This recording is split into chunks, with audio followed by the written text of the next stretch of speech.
Alexander III dari Makedonia, umumnya dikenal sebagai Alexander Agung, adalah raja dari kerajaan Yunani kuno Makedonia dan anggota dinasti Argead.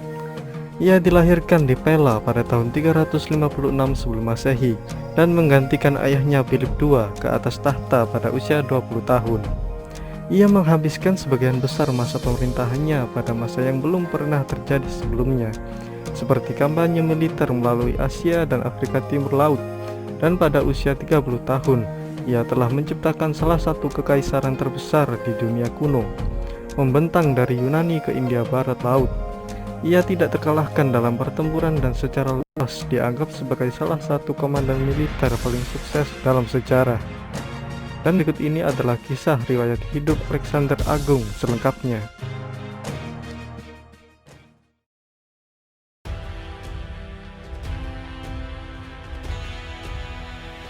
Alexander lahir di Pella, yaitu ibu kota kerajaan Makedonia, yang diperkirakan di tahun 20 Juli 356 sebelum Masehi. Ia adalah putra Raja Makedonia Philip II dan Olympias, putri Raja Epirus. Meskipun Philip memiliki 7 atau 8 istri, Olympias adalah istri utamanya selama beberapa waktu, kemungkinan karena ia telah melahirkan Alexander. Pada hari Alexander lahir, Philip II sedang mempersiapkan pengepungan di kota Potidea di semenanjung Kalsidis. Pada hari yang sama, Philip menerima berita bahwa jenderalnya Parmenion telah mengalahkan pasukan gabungan Illyrian Paeonian dan kudanya telah menang di Olimpiade. Dikatakan juga pada hari itu, kuil Artemis di Efesus, salah satu dari 7 keajaiban dunia kuno, terbakar. Pada tahun-tahun awalnya, Alexander dibesarkan oleh seorang perawat bernama Lanike, saudara perempuan calon jenderal Alexander di masa depan, yaitu Cleitus the Black.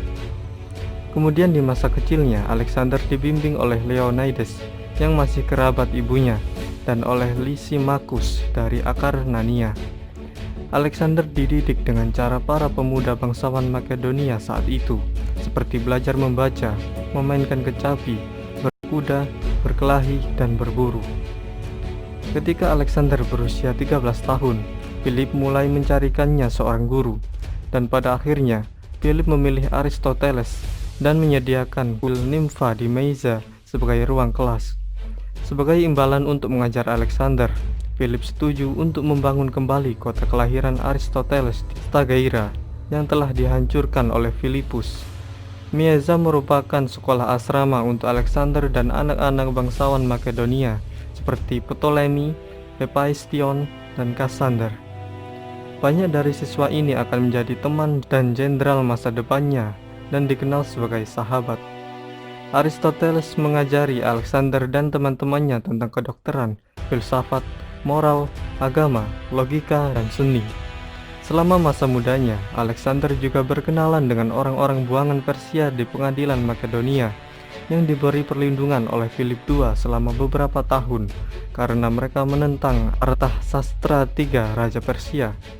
Di antara mereka adalah Artabazus II dan putrinya Bersin yang akan menjadi istri Alexander di kemudian hari, dan ia tinggal di istana Makedonia pada tahun 352 sampai 342 sebelum Masehi.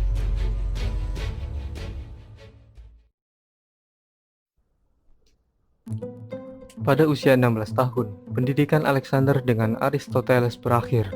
Kemudian Philip berperang melawan Bizantium, dan Alexander diberi tanggung jawab sebagai wakilnya di Makedonia. Selama Philip tidak ada, Maedi Trakia memberontak melawan Makedonia. Lalu Alexander merespon dengan cepat dan mengusir para pemberontak itu dari wilayah mereka. Sekembalinya Philip dari perang, ia mengirim Alexander dengan kekuatan kecil untuk menumpas pemberontakan di Thrace Selatan. Setelah kemenangan di Krayonia, Philip dan Alexander dengan tanpa hambatan menuju ke Peloponnes. Mereka disambut oleh semua kota yang dilaluinya. Namun, ketika mereka mencapai Sparta, mereka ditolak, tetapi mereka tidak melakukan perang. Di Korintus, Philip mendirikan aliansi Helenik yang mencakup sebagian besar negara kota Yunani kecuali Sparta. Philip kemudian bergelar hegemon yang sering diterjemahkan sebagai panglima tertinggi dari liga ini, dan ia mengumumkan rencananya untuk menyerang kekaisaran Persia. Alexander pernah pergi dari Makedonia karena ada masalah dengan ayahnya yang ingin menikahi Cleopatra Eurydice, seorang bangsawan Makedonia pada 338 sebelum Masehi. Karena jika mereka mempunyai seorang putra, posisi Alexander sebagai putra mahkota akan terancam, sebab Alexander berdarah campuran Makedonia dan Epirus, sedangkan putra mereka berdarah murni Makedonia. Tapi akhirnya Alexander kembali ke Makedonia karena suatu alasan. Pada musim panas tahun 336 sebelum Masehi di Aegea, ketika Philip menghadiri pernikahan putrinya bernama Cleopatra dengan saudara laki-laki istrinya, yaitu Alexander I dari Epirus, Philip II dibunuh oleh kapten pengawalnya, Pausanias. Ketika Pausanias mencoba melarikan diri, ia tersandung anggur, kemudian dibunuh oleh pengejarnya. Lalu di tempat itu Alexander diproklamasikan sebagai raja oleh para bangsawan dan tentara pada usia 20 tahun. Berita kematian Philip membangkitkan banyak negara dalam pemberontakan, termasuk Tebes, Athena, Thesali, dan suku-suku Thracian di utara Makedonia. Ketika berita tentang pemberontakan sampai ke telinga Alexander, dia merespon dengan cepat. Meskipun disarankan untuk menggunakan diplomasi, Alexander mengerahkan 3.000 kavaleri Makedonia ke selatan menuju Thesali. Dia melihat pasukan Thessaliania berada di celah antara Gunung Olympus dan Gunung Ossa, dan memerintahkan pasukannya untuk naik ke Gunung Ossa. Ketika orang-orang Tesalonika bangun keesokan harinya, mereka melihat Alexander di belakang mereka, dan mereka pun segera menyerah, dan kavaleri mereka bergabung ke pasukan Alexander. Kemudian Alexander melanjutkan perjalanannya ke selatan menuju Peloponnes. Alexander berhenti di Thermopylae, di mana ia dikenal sebagai pemimpin Liga Amfiktoni sebelum ke Korintus. Di Korintus, Alexander mengambil gelar hegemon, dan seperti Philip, dia diangkat menjadi komandan perang yang akan datang melawan Persia.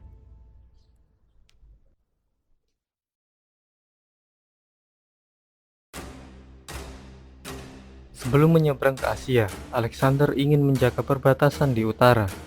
Lalu pada musim semi tahun 335 sebelum Masehi, ia maju untuk menekan beberapa pemberontak.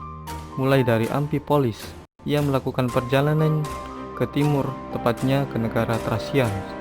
Dan saat di Gunung Haemus, pasukan Makedonia menyerang dan mengalahkan pasukan Trakia yang berada di dataran tinggi. Setelah itu pasukan Makedonia melanjutkan kampanye ke negara Tribali dan mengalahkan pasukan mereka di dekat sungai Liginus. Kemudian Alexander menuju ke sungai Danube untuk menemui suku Ketai yang berada di sisi sungai yang berlawanan. Pasukan Alexander menyeberangi sungai pada malam hari. Dia mengejutkan mereka dan memaksa pasukan mereka mundur setelah pertempuran kavaleri pertama. Lalu ada berita bahwa Raja Iliria dan Raja Glaukias dari Taulanti sedang memberontak. Alexander pun segera menuju ke barat menuju Iliria, dan Alexander berhasil mengalahkan mereka berdua secara bergantian, yang memaksa kedua penguasa itu melarikan diri dengan pasukan mereka. Dengan kemenangan ini, Alexander berhasil mengamankan perbatasan utara. Saat Alexander berkampanye ke utara, bangsa Theban dan Athena memberontak sekali lagi. Alexander pun segera menuju ke selatan, namun perlawanan bangsa Theban tidak efektif. Akhirnya Alexander meruntuhkan kota itu dan membagi wilayahnya. Akhir dari bangsa Thebes ini membuat takut bangsa Athena, dan mereka memutuskan untuk berdamai. Setelah masalah ini selesai, Alexander memulai kampanyenya ke Asia dan meninggalkan Antipater sebagai bupati.